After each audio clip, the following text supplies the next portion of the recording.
ideas and show some more initiatives of some other members of this ECONOVA platform. We have here today José Luis Dieguez, which is a member of ECONOVA, and José Luis also is part of the Spanish company PEXA, which is part of this project. So José Luis, if you want to... Oh, sorry, wait, guys. José Luis was out of the reunion. Sorry. So, José Luis Dieguez Garcia, how are you? José Luis, I was just talking about PEXA and that you're part of ECONOVA. So if you want, same way as Antonio, to share some initiatives that your company has been doing in this project, I would really appreciate that. So go ahead if you want.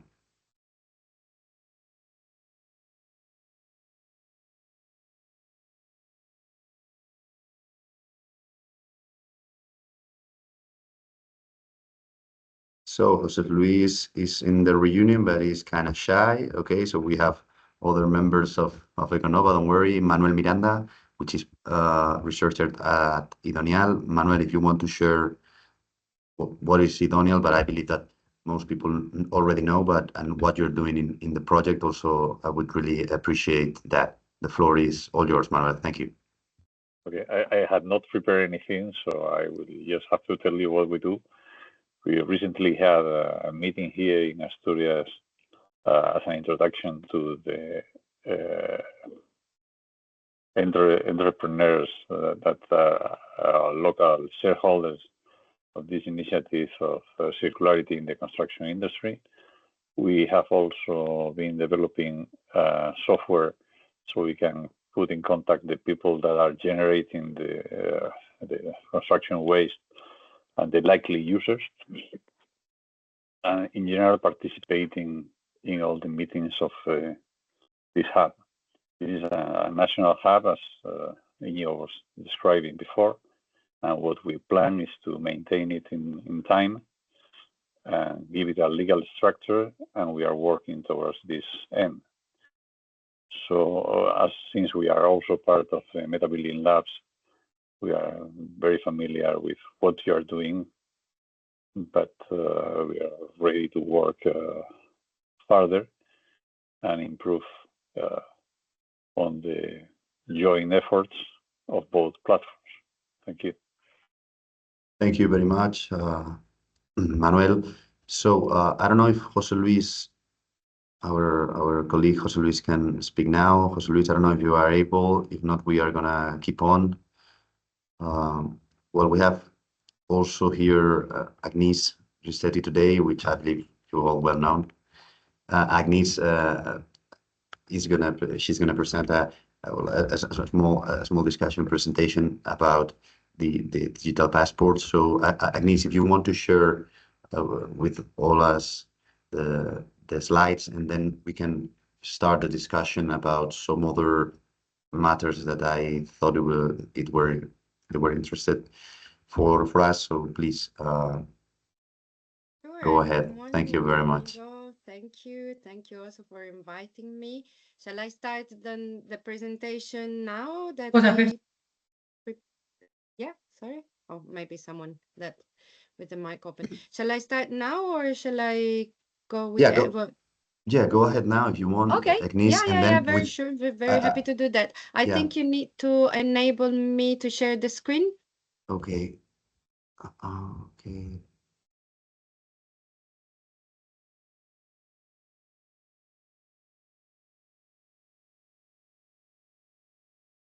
Maybe while doing that, I would just give a short presentation about myself. First of all, it's very nice to see familiar faces, but even happier to see new faces. So as Iñigo mentioned, my name is Agnes Ricetti, or Agnese, if you can pronounce it in an Italian way. And my background is as building engineer.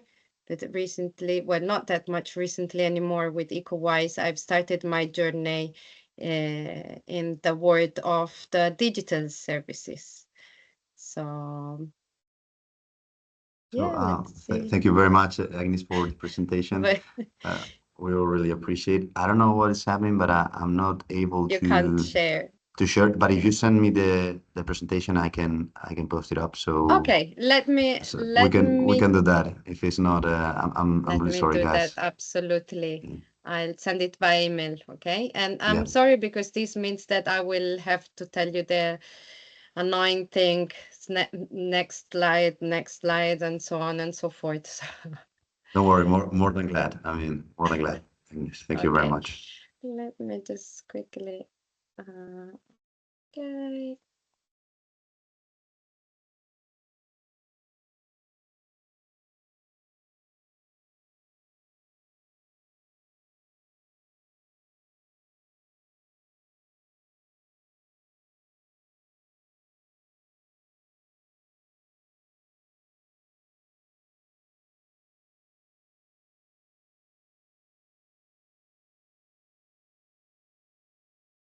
Sorry, it's taking some time to upload it. But it should be here soon.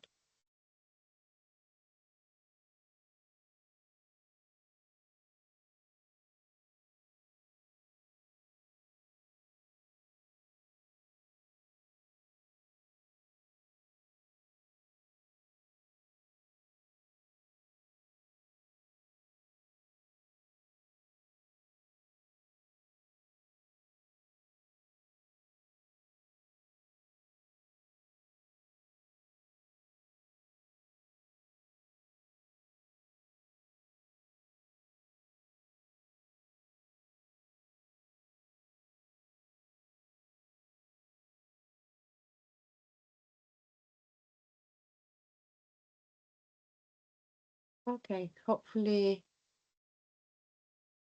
you get it. Okay.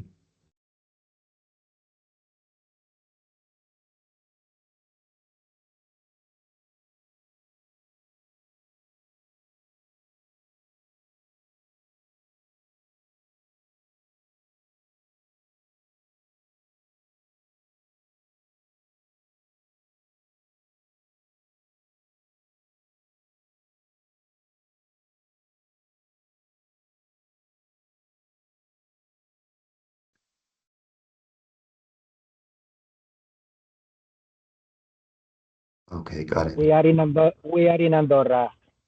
Open Living Lab days with No, I was thinking because now I'm thinking that if not, I might also be shared to be able to share it in the chat. So Yes. eventually, sooner or later, I think you will distribute them. So maybe Of course, but don't. Yeah, I would really appreciate that, Agnes. I already have the presentation here. Wait a minute. So happy I to think start. now you all can see now the slides, Yes. please. Okay, so I move on to the first slide, I believe, Agnes. Yes, One. correct. Okay, I think great. we said this already.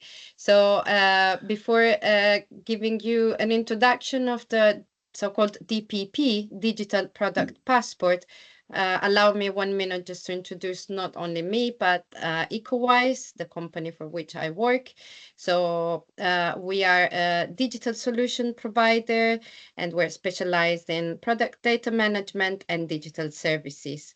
I know some of you knows us, but I think it's nice just to tell a little bit more. We're based in the UK, in London, but we provide consultancy and software services across the whole Europe and the Middle East.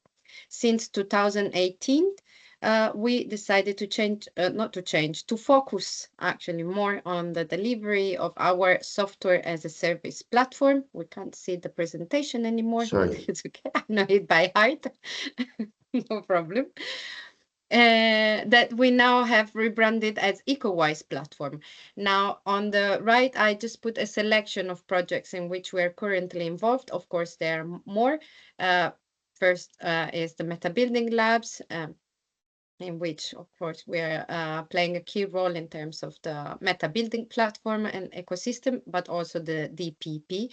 And then there are other projects in which the DPP has an important role, and also initiatives like the GS1. I'm not going into the detail. Let's crack on with the presentation, and in particular where we find the DPP in the Metabuilding platform. So next slide, please. Sure. There you go. Thank you. So I think you're probably all involved in the construction sector, and you are well aware of the EU construction product regulations from 2024. It aims to ensure consistent communication of product performance across member states, promote transparency, safety, sustainability, and digital integration in the construction sector, in all industry, and also to promote the free movement of CE market constructions. So with this in mind, I reported below the definition from the European Commission of the Digital Product Passport, that, as you can see, it is described as a tool, a digital tool that should include all the construction products information, like declaration of performance, conformity, safety information, instructions for use, and not least the information related to the carbon footprint reliability. So with this in mind, of course, we couldn't miss to have the DPP included in the Metabuilding platform as an ecosystem, at least European, if not international, we hope soon, ecosystem of the construction sector. So next slide, please. Yeah. Where, sorry. Yeah, this is perfect. Okay, this one. No problem. I know how hard it is, this job. So the Metabuilding, that's called MB, Metabuilding ecosystem, you can access to it if you haven't done it or you don't know it through a landing page. Very easy, www.metabuilding.com. Then to access your DPP as a service, we request to be registered. So you can register, then you need to log in. Once you're logged in, your top menu will include an extra tab that is called Dashboard, which is your own space. Next slide, please. It's, as I said, the dashboard, very briefly, and it's the space that each organization has to fill in the information that they want to display and be searchable within the Metabuilding platform. Among them, there are the innovations, meaning that once you select innovation and you list your products and innovation there, you can create or edit a DPP.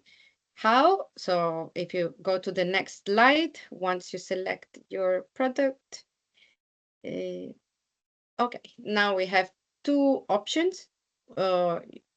While you are in the page that displays your backend, let's call it, of your product, administrator can see two options. Either generate a new DPP for a software, for a product that is from your organization, or if you have it already, you're that far to have already something, then you can add a QR or a link to the existing DPP. So when your product will be showed on the Metabuilding platform, it will show also the DPP.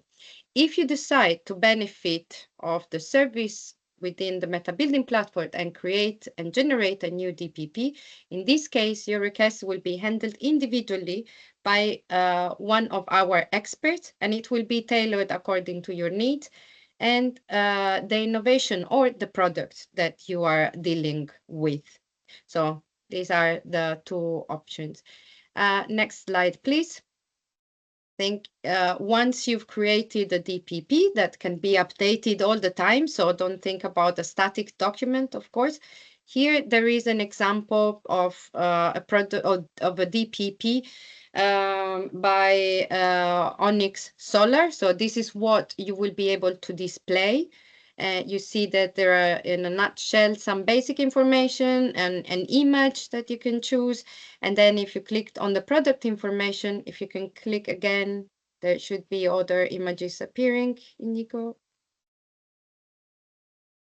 Thank you. No, just click on the slide. So again, this is an example of how the information for your product will be reported. So again, the QR code, which will enable easily with a mobile phone, because we all know that we are all attached to this device nowadays. You will be able to display all the information through cards. So if you can click here, there are examples of iron bars, but I think the next one should be exactly an example of a cement product. So your products will be described according to cards. Thank you. That's perfect. So the what and why, just after. So as you have seen so far, it's pretty, I hope, straightforward. You go to the platform, you have your product registered there, and then you can request to create a new digital product passport or view an existing one if you have it already. And this will be displayed as an extra information, as an extra value to your product within the platform. So now a few words in terms of why and what it is, where does it come from, the DPP, how we designed it, and why it is important to have it. So as EcoWise, in providing the DPP, we are constantly researching the industry needs, not only in the construction sectors, but also other sectors. And of course, the ones that you've seen here in blue are the most important needs that we have identified so far and that we're monitoring constantly and closely. So we mentioned already the regulatory compliance. It is not yet for construction, but it will become compulsory very soon for several products and more products starting from 2026, 2027. But there is also the need from manufacturers and the industrial sector to reduce the cost, optimize packaging and label, then trace the supply chain, then make the market surveillance more efficient. We talked about reliability, also a EU requirement.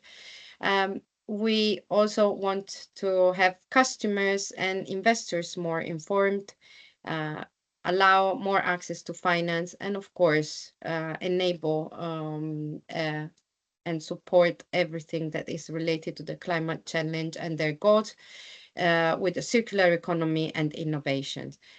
And all these items need to be answered by the digital product passport. This is how it is designed. So next slide, please.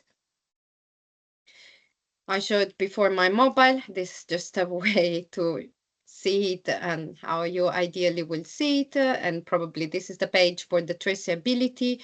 But our offer is to have in a unique repository that could be shared and viewed at a glance the product identification, the manufacturing material composition, the ESG data, the product life cycle, the product authentication, and of course, because everything needs to be maintained and eventually at some point as late as possible disposed, also information that are very crucial for return, repair, and recycle of a single product. So this is our view, and this is how the DPP has been now developed from us.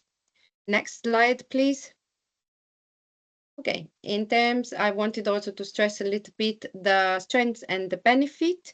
Having a DPP, a digital DPP for your product in the Metabuilding platform or in general anyway, it means to have a secure identification of your organizations and your IT system.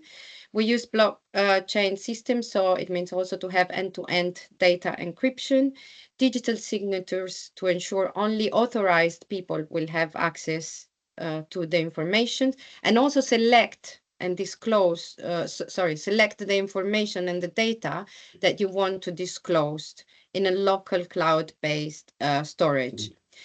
Benefits, cost reduction and resource optimizations, which I think everyone is after, brand differentiations and consumer loyalty with an increase of your marketability, innovation in digital technology, which is, I think, a need and a goal for everyone now. Sustainability and circular economy goals, it's easier to meet them. And then, of course, if you will be the first, it means that you will be much more competitive when it will become compulsory in terms of market differentiations and also your selling your product. I think there is just one more slide that we put together, yes, in terms of construction sectors, because that was a little bit general for all products, but highlighting a couple of more elements that are also part of the DPP. We talked about the companies that are behind the product, but having a DPP, it means also to enable designer and architects to have more access and to use a product, because there is the integration with the Autodesk software. In addition, the integration of the LCA brings a lot of benefits for manufacturers and providers, not only in terms of comprehensive carbon tracking across the product life cycle, as we mentioned, for the circularity and the circular economy. But just to mention one, for cement manufacturers, there is now the obligation of the EU carbon borders adjustment mechanism. The DPP enables to have a faster reporting of a product, a cement product, but also to reduce and minimize the risk when replacing a data and manual data entries with a digital one.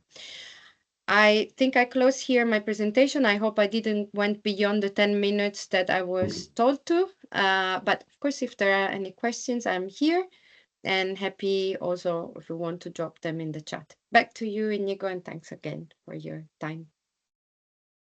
Thank you very much, Agnes. Great presentation. I mean, really great. Thank you very much. So with this being said, well, do not worry, as Agnes told before, if she allows me, I'm going to share with you all guys the presentation and the information also about ECONOVA. But I want to make a point here and start a brief discussion, if you want, about the digital passport and how you see. I mean, you all can participate here, please, and I would be more than glad if you do. But there are many companies here and also research centers in this meeting that we are having today. So I would like to hear you guys a little bit about your concerns. Okay, Agnes in her presentation, she shows also, I don't know if you saw that, but the return on investment, which is something that most companies ask at this point. You know, I know I have to implement this new regulation because it's an order, but how it's going to impact my cost and my return on investment is going to be, because okay, the benefits are pretty clear, but you know that sometimes companies really struggle with all these challenges. So I would like to start a brief discussion, you know, like 10 minutes, in order to see your points, because as I said before, in ECONOVA, one of the biggest concerns of our members and the people surrounding the platform is basically the new European regulation in the construction sector and the implementation and the deadlines of the implementation of the DDP. So I want to give you guys now time. You can, anyone is allowed to talk, of course. So feel free to give your point of view, okay, in this matter, please.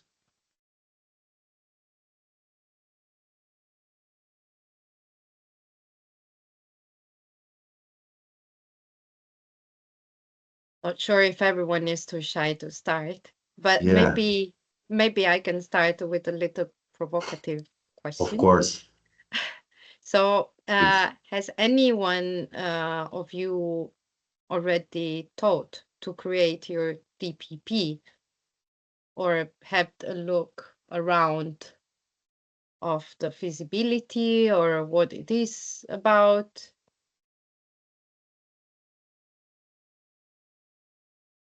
I take it as a no, which is great because you could go to the Metabuilding platform now and create That's your it. passport. It's a great opportunity for you guys. But no, but I mean, honestly, I would really like to hear, you know, some or experiences or struggle that you are having in facing these new ecosystem, and in order to, well, Agnes could give you answers to that, even myself. So please feel free to share your experiences.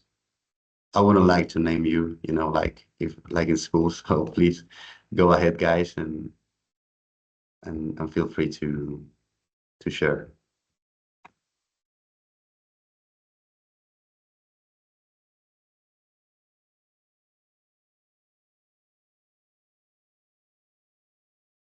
For example, Inigo, how in this new ECONOVA challenge that you have in hand, you have this is the same way you have faced the digital product passport, or you have not touched that way? Which was your point of view from ECONOVA? Yeah, it was basically to be the reference point here in Spain for the construction sector, small, medium, and big companies, in order to approach these new challenges. Like, you know, a company can come here. Like, I have this problem with the DDP. I don't know how to face it. Do you know anyone? Do you know how would you can help us, you know, through training courses, through training in different areas, and we try to give you that training, of course, and we also try to give you access to those companies or to that people that could help you, you know. That's the main idea, Alejandro, to be a reference point in order to face all these new concerns and questions about the new sustainable ecosystem. And of course, with a specific focus on new challenges such as the DDP. Actually, in the Spanish National Construction Technology Platform, we have different members that are specifically, you know, doing DDP. And they, for example, share their experience, you know, through webinars, through the different kind of activities where they for free, I mean, actually for free, they share information, they share ideas, they help members, and I think that's the most challenging part and the most important, you know, to try to act as a bridge in between the different members. So that's the way. Sorry to interrupt you. I've seen on your website that you have the access to the platform, and this platform, which is what is considering to include this kind of services there? Yes, of course, in our platform that. Yes, of course, I will share with you all guys to your email address the information about the platform and about how it works. But yes, for example, now we have, if you access the platform, you have Alejandro information, for example, about technology radars, okay, about different items. You have opportunity to access some more material that we have specific for our members. You can, you know, we record all the sessions, so you have opportunity to record the sessions, and you have opportunity to directly speak with us and to contact us for any of your requests. Yes. And we are, of course, improving the platform every day, every single day, with the, you know, the ideas of our members and the suggestions that we receive, of course.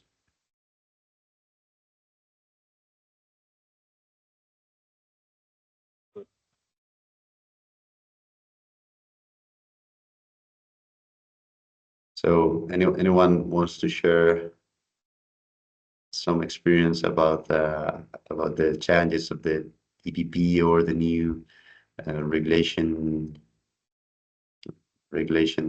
ecosystem and implementation that we have to do?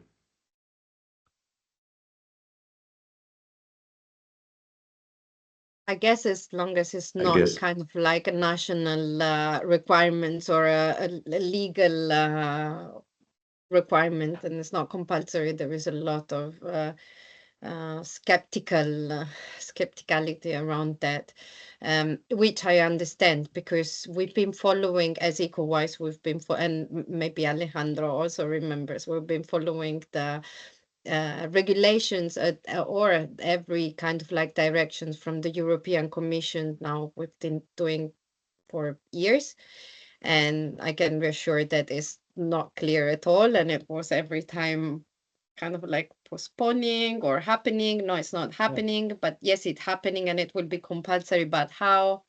So I also understand if there is a level, a sort of still blurry area around the DPP, and Of course, I think it is the big challenge is to know if this is for real for once, you know, this is for real, and it's a straightforward confirmation of an idea that the Commission wants to keep on with, and I believe that's very important, because it's, at the end of the day, it's an investment for the companies, and it's a big decision, especially for small and medium companies, you know, and it's a challenge.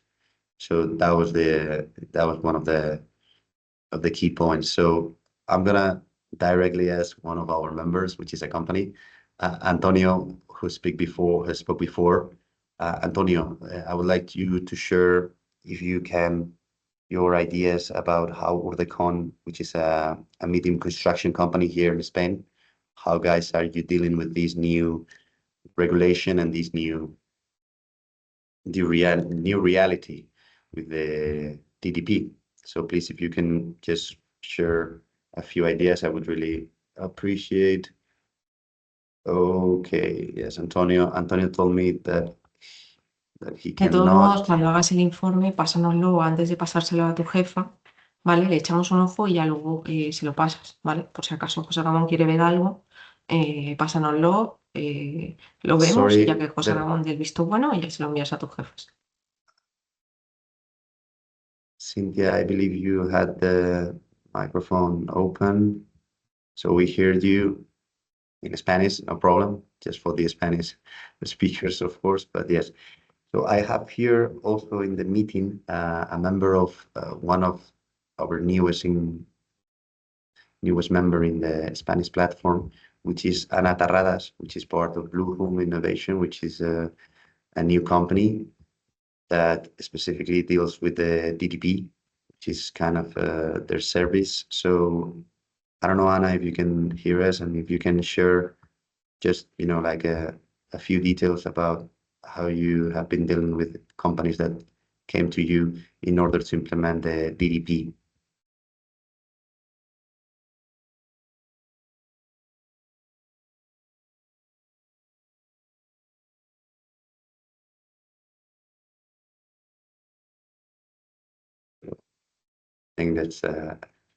I think that's a no. Okay. Well, hi, Ruben. How are you? Ruben wants to share anything. Hi, Inigo. Yes, Go ahead. I would like to participate a little bit. I work for Samed. We are part of Econova. We are actually the leaders of the initiative, and we are preparing now for participating in a EU project that deals with the digital management of the. We are mainly a maintenance project, but it's all the whole life cycle of the infrastructure. And we have been exploring how to introduce the information that comes with the digital product passport. And we are finding it difficult to have a clear idea how it's going to be developed, really. Because what we see is that there are different initiatives that they are dealing it in different ways. And that's what we don't exactly know, how it will be regulated finally, when specifically, and how they will impose it, because we don't know if it has to, how it is going to be compatible between different companies, how we are going to work with that. That's the thing, is that we don't see a clear direction right now of how the DPP will be included, because here in Spain we are being asked by the government to use BIM models for the implementation of our infrastructures. We think some of the characteristics of the DPP are included in the BIM models, Some are different, are going divergent in the implementation, and that's what we are finding right now. We are very confused in how we are going to implement everything, because we see that not for the construction products, the life cycle is more difficult than for the electronics or other kind of products, and we don't think if it is going to be very feasible to do a DPP just carbon copy from the ones that they are implementing for the electronic sector.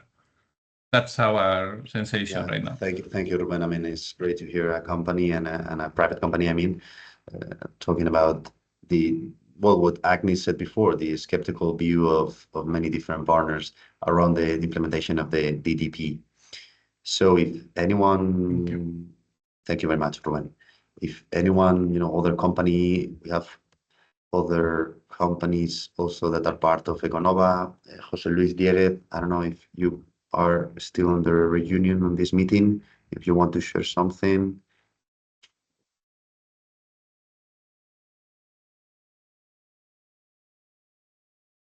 Doesn't look that way. So I don't wanna steal more time from you guys. Thank you very much for attending this small meeting. I would send you all the PPT well, Agnes already shared the PPT. I would share with you all the information about ECONOVA, about our website and platform, and what we do and what we have been doing before. I would send you all this information to your email address. So thank you very much for joining us today. I really appreciate, and nothing else. Have a nice day. Thank you, Inigo. Thank you, you. everyone. Thank you, I hope to Inigo. see Thank you you. from via the platform soon. Please feel free also to reach us out. I hope so. Bye-bye. Bye. Bye. Bye. Thank you.